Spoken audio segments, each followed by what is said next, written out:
Welcome to Comfort Havoc number 2. So this is the final part. Yeah, this is the part that Instagram and YouTube, well, Instagram, nobody else is really going to see.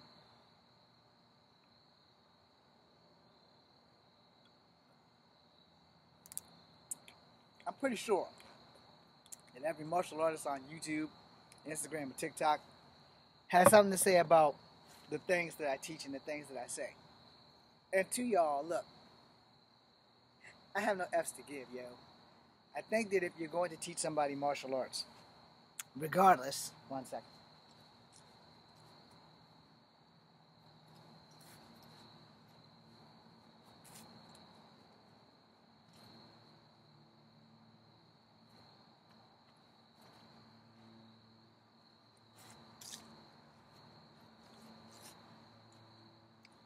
Regardless of whether you like them or not,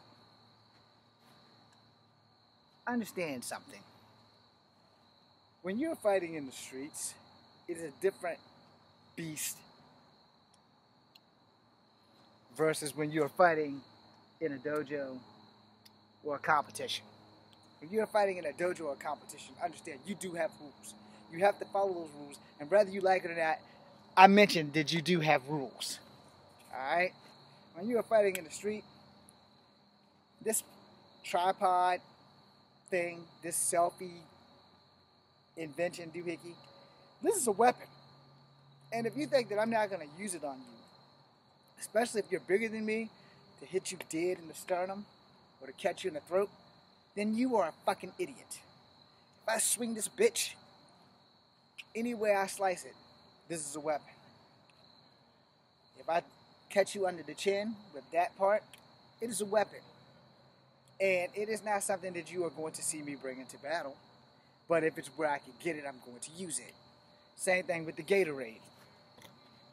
If I got this Gatorade and I hit you right here, or I hit you right there, if you can't breathe, you can't hurt me. That's the standard about fighting. I might not be able to break anything on your body, but I can stop you from breathing. If I can stop you from breathing, I can stop you from hurting me or any damn body in the facility. And we have to teach our students the fucking truth. We have to. Because you can't have somebody with a black belt going out thinking they can beat everybody's ass and then go get their ass kicked, because then they're coming back for you. Well, you taught me this, and you taught me that, and you taught me this, but the shit ain't work, and now I got fucked up. But you got fucked up because of quite a few things. I understand this. Before you blame your sensei for the ass whooping that you were going to get, were you cocky? When you left the dojo, when you got done training your Monday, Wednesday, Friday training, did you put more time in when you got home? When you got home, did you drop in an extra 100 push-ups? Or did you just go take a shower, lay down, cut on Netflix, eat some motherfucking Cheetos? If you don't stay in shape, whether you're doing martial arts or not, when you leave that dojo, you don't go home and put some more speed in that shit and put some stank on it and practice, what happens to you after that is you. It's not because you're not good. It's because you didn't put in that fucking time. And a lot of people only take martial arts because they like the brotherhood. A lot of people take martial arts because they don't ever want to fight anybody, which is what most of us have taken martial arts for.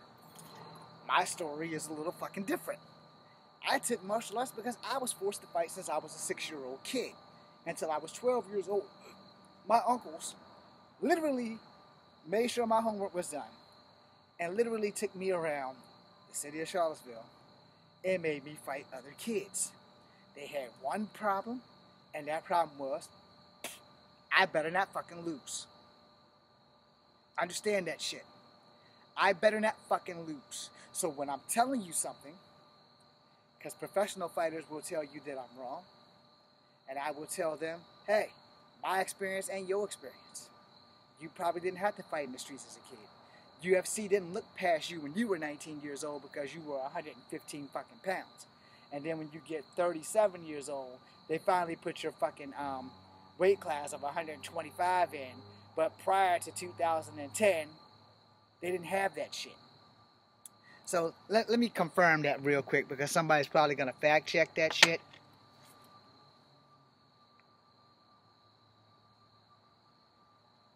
What year did UFC inquire the 120-pound weight class?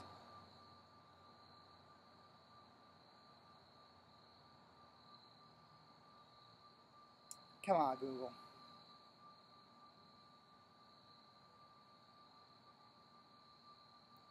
Yeah, see? Historical note. Mixed martial arts. 97. So, let's see. Original weight class characteristics. Heavyweight group. 200 pounds. Lightweight. I don't know what 91K is. 199. Alright. Lightweight after that, 170. Alright. In the 2000s, 2010 it merged the featherweight. In 2010 I was 37 and I was Army property. But just think about way back in 1993 when I was 110 pounds and I was fast as fuck. Yeah, I'm not fast as fuck now. But just think about that. What I could have been doing. Where I could be now. If Dana White and them didn't send me a letter that said, get your weight up. There was no email, by the way. The email that we could do, it only gave you a hard address. So I would email to get the address. And the UFC wasn't in Vegas at the time. Like whatever headquarters was at, it was like in California. And I sent them a thing, and I was like, look, I'm 110 pounds. I want to be a UFC champion. I just graduated high school. Within a couple of weeks, I got a letter back that says, get your weight up. I sent them another letter that says, I metaphysically cannot gain weight. My metabolism is too quick. I have been 120 pounds since the fucking 8th grade. That was it. Never gave me a chance. ISAK, nope. No weight class. Anything under 125, they weren't doing it. So before you go thinking that I'm like some kind of bullshittist, understand that I've been fighting all my motherfucking life. No professional company has ever given me a chance. Hell, no professional company has ever looked me dead in the face and said, okay, we got your weight class. We're going to let you in. I'm 125, 27 pounds right now. I had a hip replacement. I'm 49 years old. No one's going to let me get in the ring. No one. I understand how this shit works because it's fucking sports politics, man. If I was 29 years old again, yeah, I could get right in that ring. Except for I have a hip replacement. So that shit's not going to happen. Understand that everybody who's going to come at me are probably professional fighters. Which I don't have a problem with professional fighters giving me some motherfucking advice. But you can't yell at the guy who never got the chance to become a professional fighter because of his fucking size. I'm 5'3". I'm the size of the average Vietnamese female. If you think these motherfucking sports entertaining people would give me a fucking shot, no. I'm too tall to be a fucking midget, and I'm too short to be a fucking athlete at their caliber. Never gave me a second look. The smallest wrestler is 5'7", and that's Rey Mysterio. He weighs about $170. I will never see that. My highest weight was $140. That's it. And that's when I was Army property. Then I got a hip replacement. The doctors have stated, you cannot go over 130 pounds. And you need to keep that weight until we replace this hip. So by the time they replace this hip, I'll probably be halfway dead. Because I'm doing preventive measures. Why y'all don't think you see me doing anything fancy? I know this video got off track. But I need to make sure you understand a hardcore truth. If I'm telling you something, it's because I've experienced it. Fighting people bigger than me is the only damn thing I know how to do. I haven't fought anybody smaller. Fought people my size, but most of the people that I fought have been bigger than me. I understand that the size of a person is just an obstacle. Obstacles are for killing or injuring severely. You know, it's kind of up to you how you want to get through that shit. Personally, I don't want to hurt anybody, but I'll be damned if I'm going to sit there and get hurt. That being said, understand how fights work. Once you know how fights work, the rest is history. Now, if you don't train, if you do martial arts 3 days a week, Monday, Wednesday, Friday, but you don't go home and train after your class, let's say your class is only an hour. You can go home and put another 30 minutes in, 20 minutes, 10 minutes, but at least put something else in there. Because what you train, the harder you train, the better you're going to be. I take it back to one last thing before I enter this thing. You go find these prodigies or proteges or whatever the fuck the word is for these young phenoms that's been training since they was 3 years old. Watch them And then watch people like me. Look at how flawless their forms is. And then look at my wild ass and shit. And understand that these motherfuckers had years of practice and correction. My years of practice and correction was by force, not by course. So understand that just because I'm small, don't mean I'm going to lose without putting up a battle. And you're going to have to work hard with me. See, it doesn't take me much to move around.